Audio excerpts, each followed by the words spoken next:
Hello dear student, welcome. तो जो discuss कर रहे हैं हम लोग, एफसी में भी है, बिजनेस कम्युनिकेशन भी है, सेम आंसर तुमको कॉमर्स में भी आएगा, राइट? तो इसको ही घुमा फिरा के लिखने का है।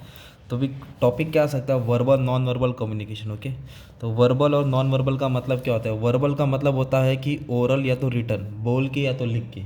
और नॉन वर्बल मतलब ना बोलना ना लिखना, इशारा से। ओके, इशारा। तो verbal communication means using the words और use of word by written और स्पोकन, लिख के या तो बोल के। तो वर्बल कम्युनिकेशन में दो आता है, एक ओरल कम्युनिकेशन आता है और एक रिटर्न कम्युनिकेशन आता है ना। तो ओरल कम्युनिकेशन के बाद 4-6 लाइन डाल देने का है। ओरल कम्युनिकेशन क्या होता है? एक पर्सनल होता है और एक नॉन पर्सनल होता है। पर्सनल कम्युनिकेशन हम लोग जैसे दोस्त लोग से बात करते हैं फ़ोन पे, गॉसिप, स्पीच। नॉन पर्सनल मतलब होता है रेडियो, टेलीफोन, है ना। तो ये सब हो गया ओरल कम्युनिकेशन। और रिटर्न कम्युनिकेशन क्या होता है मालूम है क्या? जो लिख के देते हैं लेटर के थ्रू, है ना, ईमेल के थ्रू। तो जब रिटर्न कम्युनिकेशन करेगा अपने को क्या करना है? प्रॉपर वर्ड का इस्तेमाल करना है। ओके, प्रॉपर वर्ड का अपने को यूज़ करना है ताकि सामने वाले का मैसेज समझ में आए। It is a form of important form of communication in which formal word, मतलब ज़्यादा करके बिजनेस कॉर्पोरेट में इस्तेमाल होता है। कैसे? Letter, invitation, notes, notice. तो ओरल, रिटर्न, है ना। फिर इन लोग का फ़ायदा क्या है? ओरल और रिटर्न कम्युनिकेशन से फ़ायदा क्या होता है, राइट? तो ओरल रिटर्न कम्युनिकेशन का फ़ायदा क्या दिया है? Return communication it is permanent, ये लीगल रहता है, परमानेंट रहता है, इसको चेंज नहीं कर सकते। और ये एक्यूरेट रहता है, एकदम परफेक्ट रहता है। The writer plans the content to convey the message, क्या लिखना है वो पूरा प्लान करके लिख के रखता है ताकि सामने लोगों को समझ में आए। अकाउंटेबिलिटी मतलब क्या होता है?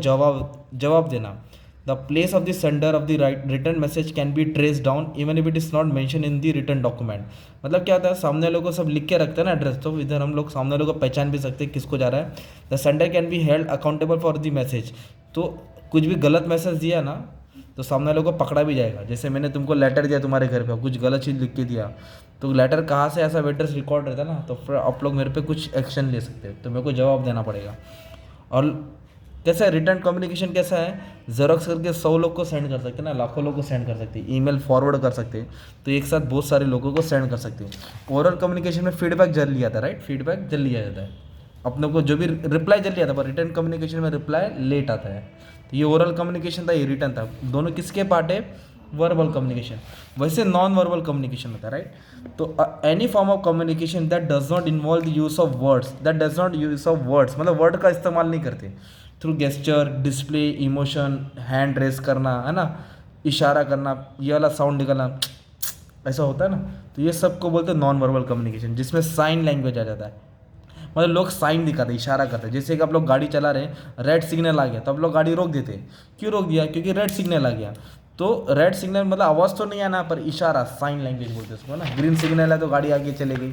तो ये सब किसका एग्जाम्पल होता है? ये सब नॉन वर्बल का होता है। फिर एक होता है बॉडी लैंग्वेज।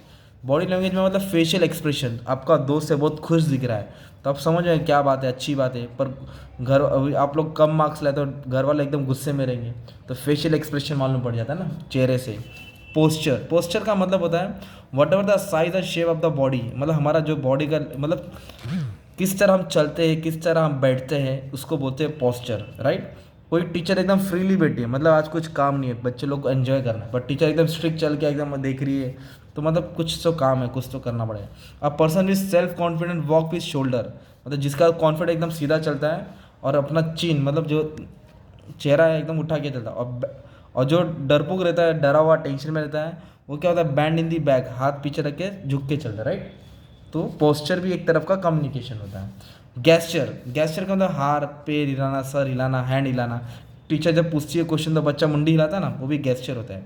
तो गैस्चर मतलब नॉडिंग, आई कॉन्टैक्ट, नजरें मिलाना, tilting head during a talk, हाथ मतलब सर हिलाना, तो ये सब गैस्चर होता है, राइट? जेस्चर बोलते हैं उसको। फिर पैरा लैंग्वेज में आता है पिच वेरिएशन आता है। पिच वेरिएशन का मतलब होता है कि जब टीचर पढ़ाती है बच्चों को समझ में नहीं आता है, कुछ ऐसा लगता है तो बच्चों को बोर होता है, तो बच्चा ऐसा साउंड निकलता है, इसको पिच वेरिएशन बोलते हैं। तो मतलब क्या हो रहा है, क्या बात कर रहे हैं, right?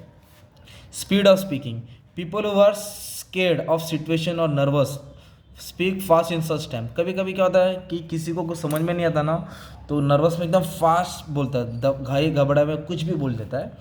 Control over speed of talk is important during lecture and presentation. जब भी आप प्रेजेंटेशन देंगे, लाखों लोग सुनेंगे या 500 लोग सुनेंगे, तो इतने सारे मजमे में आपको अच्छे से प्रेजेंट करना चाहिए।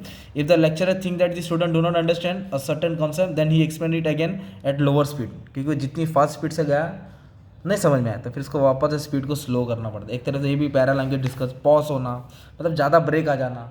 जैसे थिएटर में पिक्चर देखने गए, 10 मिनट का इंटरवल होता है, आधा घंटा का इंटरवल हो गया, तो क्या फिर कम्युनिकेशन ब्रेकअप हो जाता है ना एक तरफ से। पॉज, वॉल्यूम वेरिएशन, जैसे मैं चिल्ला के पढ़ा रहा हूँ, अभी मैं धीरे धीरे बोलूँगा तो आवाज़ ही नहीं आएगा ना, तो वॉल्यूम वेरिएशन, तो ये सब होता है। मतलब ये सब क्या होता है, नॉन वर्बल। क्या होता है ये, नॉन वर्बल कम्युनिकेशन, ठीक है। फिर स्पेस हो जाना, स्पेस मतलब होता है कि दूरी। साइलेंस मतलब शांत बैठना, साइलेंस मतलब किसी का मूड खराब है तो कुछ बोल ही नहीं रहा है, तो हम समझ रहे हैं कि भाई भाई टेंशन में कुछ तो हो गया उसको ना, तो साइलेंस भी एक नॉन वर्बल कम्युनिकेशन है, मतलब कुछ ना बोलना भी एक कम्युनिकेशन होता है। स्पेस मतलब डिस्टेंस हो जाना, अब एक जन इधर एक जन उधर है तो डिस्टेंस गैप हो जाना। ये सब किसका एग्जाम्पल था तुम्हारा मालूम है, नॉन वर्बल कम्युनिकेशन। तो तुमको अच्छे से शॉर्ट नोट्स में लिख सकते हैं, लॉन्ग आंसर में भी आएगा। सेम आंसर कॉमर्स में रहता है, बिजनेस कम्युनिकेशन में रहता है। नेक्स्ट लेक्चर में तुमको ये वाला भी वीडियो समझा देगा, अभी तुमको कौन सा वाला, ये वाला बैरियर्स टू कम्युनिकेशन समझा देगा, ठीक है। Thank you.